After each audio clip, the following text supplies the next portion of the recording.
Ok, clase. Hola. Today vamos a hablar sobre el verbo tener. Flip classroom, Señora Smith.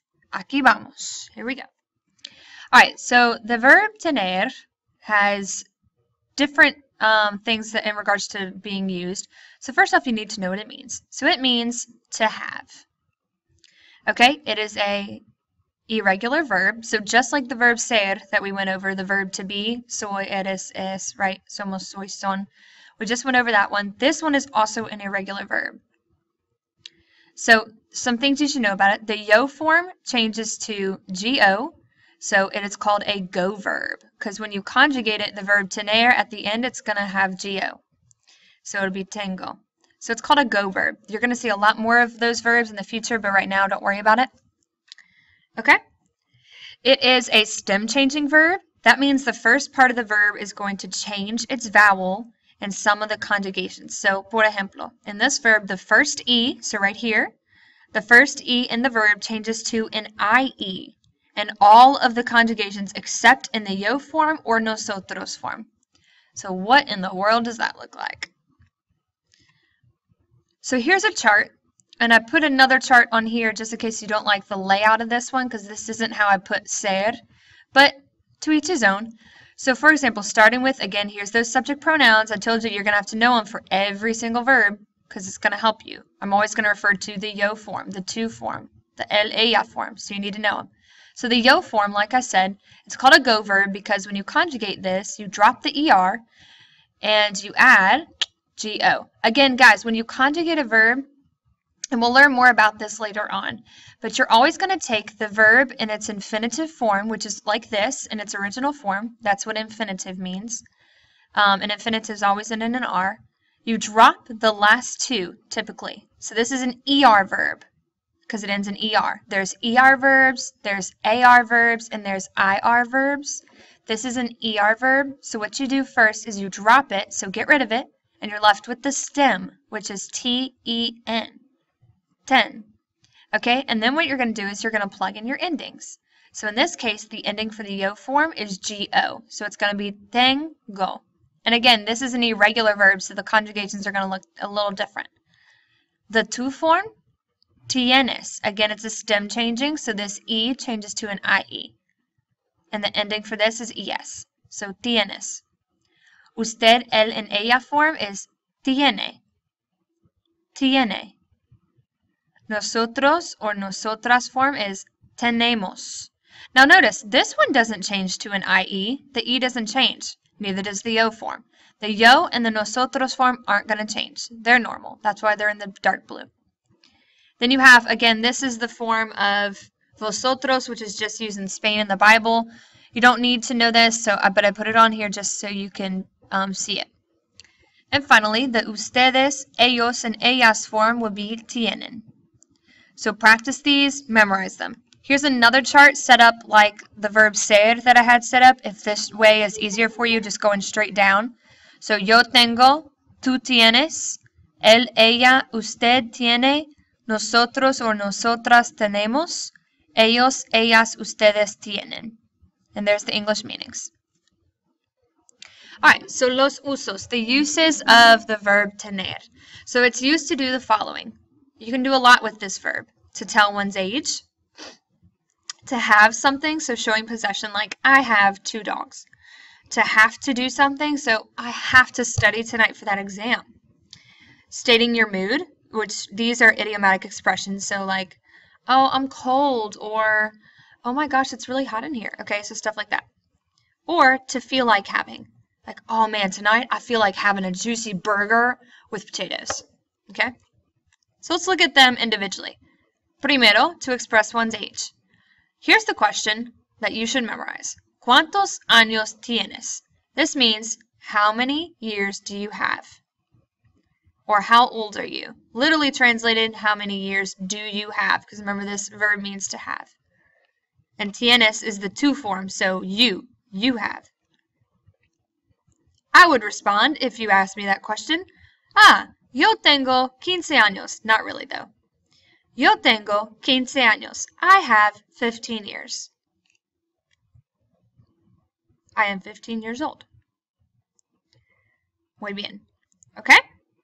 Here's a formula to help you express age. Right? Tener, so the verb tener, but of course you have to conjugate it, plus a number, plus años. Pretty simple. Yo tengo 24 años. That's better. Yo tengo 24 años. Tú tienes 16 años. You have 16 years. Él, ella, usted tiene 3 años. And I forgot to put the accent here, just act like it's there.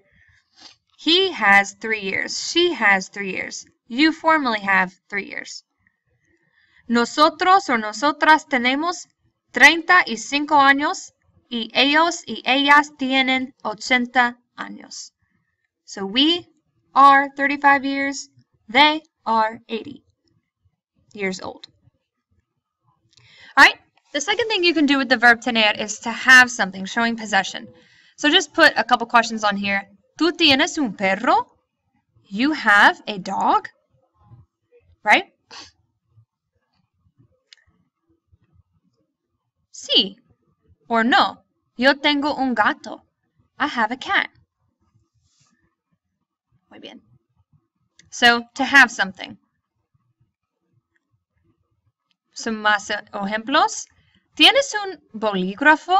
You have a pen? No. Tengo un lápiz. No, I have a pencil. ¿Cuántas clases tienes hoy? How many classes do you have today?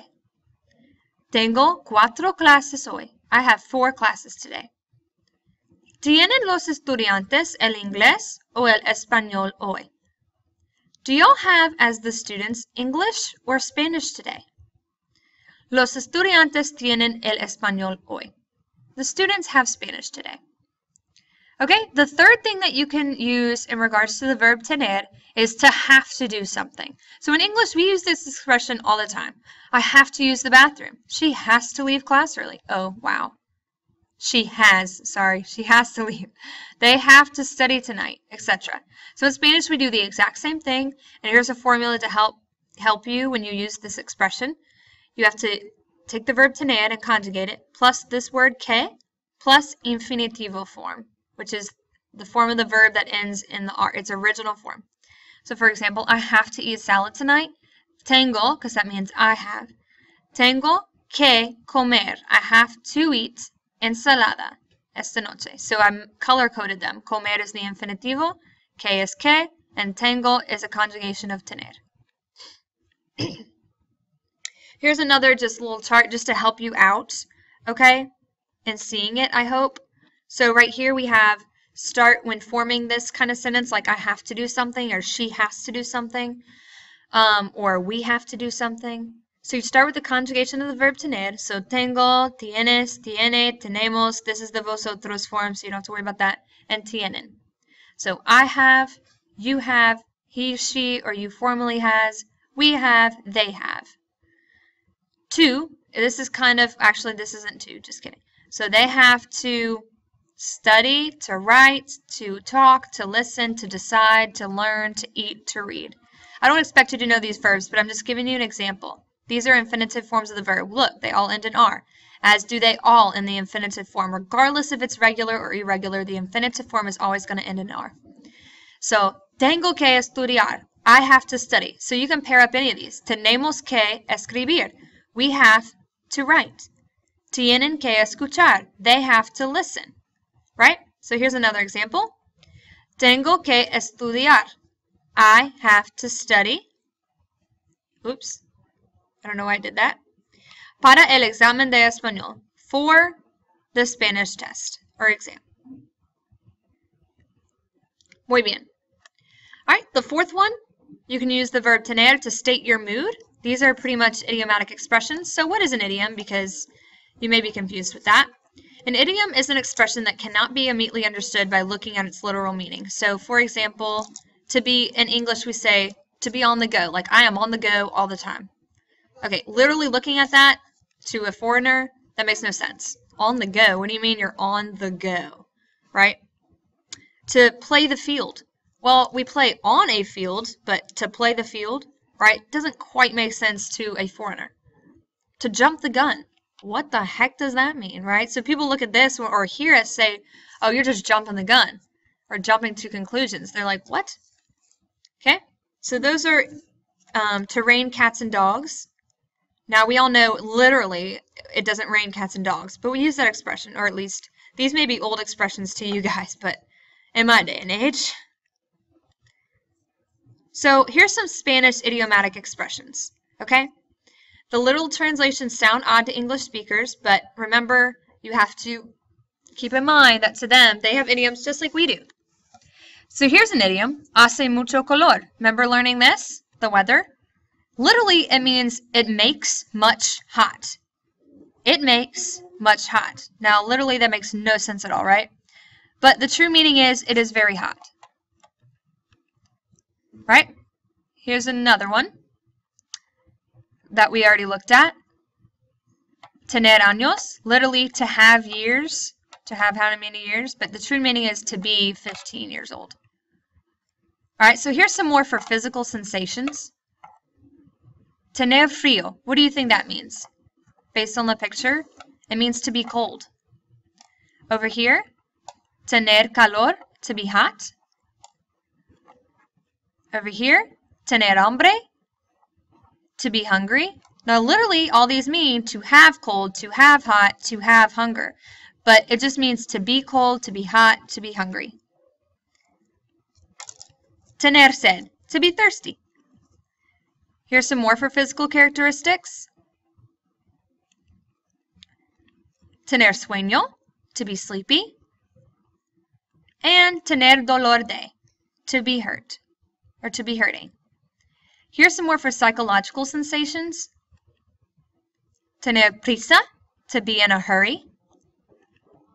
Tener miedo a, or tener miedo de, to be fearful of something.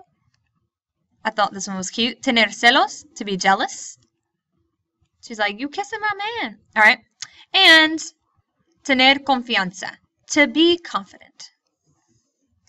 Here's some more. Try to guess them before I tell you. Tener cuidado, to be careful. Tener vergüenza, to be ashamed. All right, here's a couple more, and I realize I'm running out of time here, but I'm almost done. Tener razón, to be right. Tener éxito, to have success. Tener la culpa, to be blamed or to be at fault. Tener suerte, to be lucky. Here's a couple more. Tener lugar, to take place. Tener ganas de, to feel like. We're going to look at that one in a minute. Tener en cuenta, to take into account. So write all those down. Okay, here's some ejemplos. Tengo mucho frío. I am very cold. ¿Tienes hambre? Are you hungry? Ustedes tienen vergüenza. They all have shame. Él tiene dolor de cabeza. He has a headache. All right, so number 5. This is the last one. To feel like having. This is another way you can use the verb tener. This is an idiom that's used very frequently. In English, again, we use this expression all the time. Feel like having. For example, I feel like having some coffee in the Word time. The Word meaning Bible. Again, in Spanish, we use the same thing. So here's the formula. Tener ganas de plus the infinitive form of the verb. So for example, tengo ganas de comer tacos. I feel like eating tacos. So here's some práctica. Y'all try and complete with the correct form of tener. Nosotros, so there's the verb, the subject pronoun. So what form of the verb goes with nosotros? I'm going to let y'all pause the video and try to figure these out. But here's the answers. Tenemos, we have to study for the exam. ¿Tú tienes un juego de fútbol esta noche? Do you have a football game this night? Or this is technically soccer. Juan tiene dolor de estómago. He has a stomachache. Los estudiantes tienen ganas de comer nachos. They feel like eating nachos. And I have 24 years. Alrighty, entonces, gracias por escucharme. Thanks for listening to me. Guys, continue to practice all your verbs and everything, and come to me with questions tomorrow. Adios!